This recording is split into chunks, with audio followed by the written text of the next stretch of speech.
Hello' এজনসকল, আজি আমি এখন গাঁৱত থকা এজন মানুহৰ কাহিনী ক'বলৈ গৈ আছোঁ আপোনালোকক। নিশ্চয় আপোনালোকে শুনিব। চলো ভিডিঅ'টো আৰম্ভ কৰোঁ। তো সেই গাঁৱত থকা সেই মানুহজন পাহাৰৰ পাথৰ ভাঙা কাম কৰিছিল। সেই পাথৰ ভাঙা কাম কৰিলে ঘৰ পোহপাল দিছিল, বহুত কষ্ট হৈছিল ফেমিলি চলোৱা। তাই ঘৰত যায় তামান টেনশ্যন মূৰত গৈছে। ঘৰত যাই কিনে ভাত কেইটামান খাই বিছনাত টোপনি গ'লে। সেই টোপনি যোৱাৰ আগত তামাম টেনশ্যনতে ভাবি আছে, এনেকুৱা কি হ'ব, কেনেকৈ চলাম মোৰ ফেমিলিটো, মোৰ ইমান কষ্ট, পাথৰ ভাঙি কিমান দিন খাম, মই যি চালোঁ হয় সেইটো পালোঁ হয়, মই যি কৰোঁ হয় সেইটো হ'লোঁ হয়। এই চিন্তাধাৰা মূৰত লৈ বিছনাত টোপনি গ'ল। টোপনি যোৱাৰ কিছু সময় পিছত তাৰ সপোনত আকৌ ৰিভাইৰিং কৰি আছে, আকৌ সেইবিলাক আহি গ'ল। সেই সপোনত কি চালে, সেই সিদিনাৰ নিচিনা পাথৰ ভাঙি ঘৰত আহি আছে ৰাস্তাৰ সন্মুখত এটা বিশাল ঘৰ পালে, বিশাল ডাঙৰ এটা ঘৰ পালে, দেখা পালে। তো তাই ভাবি আছে সপোনতে, এই ঘৰটো যে মোৰ হ'লে হয়, এই ঘৰৰ মালিক মই হ'লো হয়, এনেকুৱা তাৰ ফিল লাগি আছে। সঁচা কথা কোৱাৰ লগে লগে তাই কি এই ঘৰৰ মালিক হৈ গ'ল। বাট বেছি সময় সেই মালিক হৈ থাকিব নোৱাৰিলে। কিয়? সেই ঘৰৰ পৰা তাই চাই আছে বাহিৰত ইমান মানুহ, কিয় ইমান মানুহ তাতে কি কৰি আছে, চাই আছে এজন পলিটিকেল মানুহ, ৰাজনৈতিক মানুহ।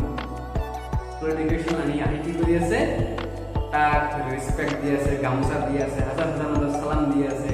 সেইটো চাই তাৰ মন বেয়া হৈ গ'ল। মোতকৈ ডাঙৰ মানুহ আছে, মই বিশাল অট্টালিকাৰ মালিক, তথাপি মোক সন্মান নিদিয়ে, নালাগে মই কি সেই পলিটিকেশ্যন হ'ম, মই ৰাজনীতিবিদ হ'ম।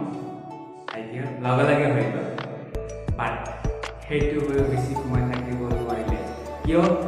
বাহিৰত ইমান ৰ'দ, বেলি পোহৰ, সূৰ্যৰ পোহৰ তামাম, সেই সূৰ্যৰ পোহৰত মূৰ ঘূৰাই পৰি গ'লে। তাৰপিছত তাই চিন্তা কৰিলে, নহয় পলিটিকেলতো ইমান পাৱাৰ নাই, যিমান পাৱাৰ সূৰ্যৰ আছে। তাই কি কৰি আছে, মই এতিয়া সূৰ্য হ'ম, পলিটিকেশ্যন নালাগে, ৰাজনীতিক নালাগে, ইমান মানুহ ৰেচপেক্ট নালাগে, যিয়ে বেলিৰ সূৰ্যৰ পোহৰতে হাৰ মাৰি দিয়ে।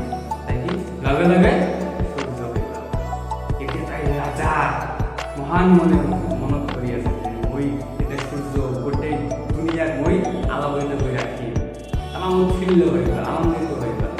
তাৰপিছত সেইটো বেছি সময় থাকিব নোৱাৰিলে। কিয়? কিছু সময় পিছতে মেঘ আহি গ'ল। মেঘে সেই সূৰ্যৰ পোহৰ চালি দিলে। তাই ভাবিল যে মোতকৈ শক্তিশালী কোনোবাই নাই। এতিয়া চাইছে যে মেঘে মোক কি শক্তিটো কমাই দিলে আৰু নোৱাৰিব মেঘৰ লগত। তাৰপিছত তাই চিন্তা কৰিলে, নহয় সূৰ্য নালাগে, মই মেঘেই হ'ম। তাৰপিছত লগে লগে মেঘ হৈ গ'ল। আৰু সেই মেঘখিনি লৈ বেছি সময় থাকিব নোৱাৰিলে। কিয়? পিছে পিছে বতাহ আহি আছে, বতাহ তাক ঘূৰাই লৈ যাই আছে, তাৰ শক্তিৰ কোনো দাম নাই। তাৰপিছত ডিচিশ্যন ল'লে, নহয় মই মেঘ হৈ থাকিব নোৱাৰিম, মোতকৈ শক্তিশালী আছে, তাই হ'ল বতাহ। লগে লগে তাই বতাহ হৈ গ'ল। বতাহ হোৱাৰ লগে লগে তাই ফিল্ড পাহাৰ ভাঙি চিঙি কৰি দিম, মানুহ ইফালৰ পৰা সিফালে লৈ যাম, বহুত তাকাত হৈ গ'ল, শক্তিশালী হৈ গ'ল আৰু ফিল্ড নাচিব ধৰিলে। বাকী লাষ্টত চব কিছু ছিন্ন ভিন্ন কৰি আছে। বাট এটা বস্তু আঁতৰাব নোৱাৰিলে, কি হ'ল? পাহাৰ লগত খুন্দা খাই ঘূৰি আহে। পাহাৰক কেতিয়াও ভাঙিব নোৱাৰে। তাই ডিচিশ্যন হৈ আছে, কিয় মই নোৱাৰোঁ? তেনেহ'লে মোতকৈ শক্তিশালী আছে, সেইটো হ'ল পাহাৰ, মোৰ পাহাৰ হ'ব লাগে। লগে লগে পাহাৰ হৈ গ'ল। তাই যেতিয়া পাহাৰ হ'লে, পাহাৰৰ ফুল্ল মনেৰে আনন্দতে হৈ আছে যে কি মোতকৈ ডাঙৰ কোনেও নাই, মোতকৈ শক্তিশালী কোনেও নাই, চবতকৈ মই ডাঙৰ, ইমান তাই কি আনন্দিত হৈ গ'ল। এতিয়া চাই আছে যে কি মোক কোনোবাই মাৰি আছে, পাথৰ ভাঙি আছে, পাহাৰ ভাঙি আছে, কি হাতুৰি দি। তাৰপিছত মোতকৈ শক্তিশালী কোনোবাই আছে, কোনে? মোক খেতি হ'ব লাগিব, ইমান চেষ্টা কৰি আছে হ'বলৈ, নহ'ব পাৰে, নহ'ব পাৰে, ইমান চেষ্টা কৰি আছে, কি হ'ব নোৱাৰে। কি হয়, ঘৰটো সাৰ পালে, মনে পৰা সাৰ পোৱাৰ লগে লগে আইনাৰ সন্মুখত যায় কিনে তাৰ ফেচটো চালে। লগে লগে কিয় হ'ব নোৱাৰিলে? কিয়?